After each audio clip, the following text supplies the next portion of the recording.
অগ্নিদগ্ধ হয়ে আত্মহত্যা ৪৫ বছর বয়সী এক মহিলার।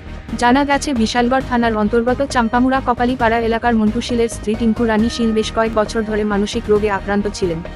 বেশ কয়েক বছর ধরে চিকিৎসাও চলছিল ওনার। মঙ্গলবার ভোরে পরিবারের লোকজনদের অলক্ষ্যে নিজ বাড়িতে বাথরুমে গিয়ে টিঙ্কু রানী শীল নিজেই নিজের শরীরে কেরোসিন ঢেলে ভেতর থেকে দরজা বন্ধ করে শরীরে আগুন লাগিয়ে দেয়। কিছুক্ষণ পর ওনার এক নিকট আত্মীয় সহ ওনার এক ছেলে ঘটনাটি প্রত্যক্ষ করতে পেরে চিৎকার শুরু করলে আশেপাশের বাড়িঘরের লোকজন ছুটে এসে বাথরুমের দরজা ভেঙে টিঙ্কু রানী শীলের অগ্নিদগ্ধ দেহ পড়ে থাকতে দেখে খবর দেওয়া হয় বিশালগড় মহিলা থানায়। খবর পেয়ে বিশালগড় মহিলা থানার পুলিশ ঘটনাস্থলে ছুটে এসে অগ্নিদগ্ধ মহিলার মৃতদেহ উদ্ধার করে ময়নাতদন্তের জন্য বিশালগড় মহকুমা হাসপাতাল মর্গে পাঠিয়ে দেয়। মৃত্যুকালে উনি উনার স্বামী সহ 2 পুত্র সন্তানে রেখে গেছেন। টিঙ্কু রানী শীলের পরিবারসহ স্থানীয় এলাকাবাসীরা জানিয়েছেন তাদের সংসারে কোন ধরনের ঝামেলা ছিল না এবং তিনি বেশ কয়েক বছর ধরে মানসিক রোগে আক্রান্ত ছিলেন। মঙ্গলবার সকাল উনাকে ডাক্তার দেখানোর কথা ছিল। বিশালগড় মহিলা থানার পুলিশ এই ব্যাপারে একটি অস্বাভাবিক মৃত্যু মামলা হাতে নিয়ে তদন্ত শুরু করেছে। জানা গেছে ময়নাতদন্তের পর মহিলার মৃতদেহ উনার পরিবারের লোকজনদের হাতে তুলে দেওয়া হবে।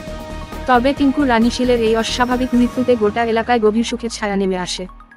একটু মাথার দোষ মারবে ঠিক আছে, বহুদিন ধরে ডাক্তার তো দেখাইছে, তো আজকে ডাক্তার আছে নি লইলে এর মধ্যে তো সকাল উঠে দেয় গিয়ে বাথরুমে ঢুকছে স্নান করবো, পাশের মানুষ আমার ডাক দিছিল আয়া বছর নিত আমি স্নানটা ঘুরাই, তারপর স্নানটা না করতে আসছে না, ভিতরে যে ঢুকছে দরজা খুলে না দেখে সবাই চিল্লাবাল্লা করছে, দরজা ভাঙছে হ্যাঁ বোন ফুটে ভাঙছে।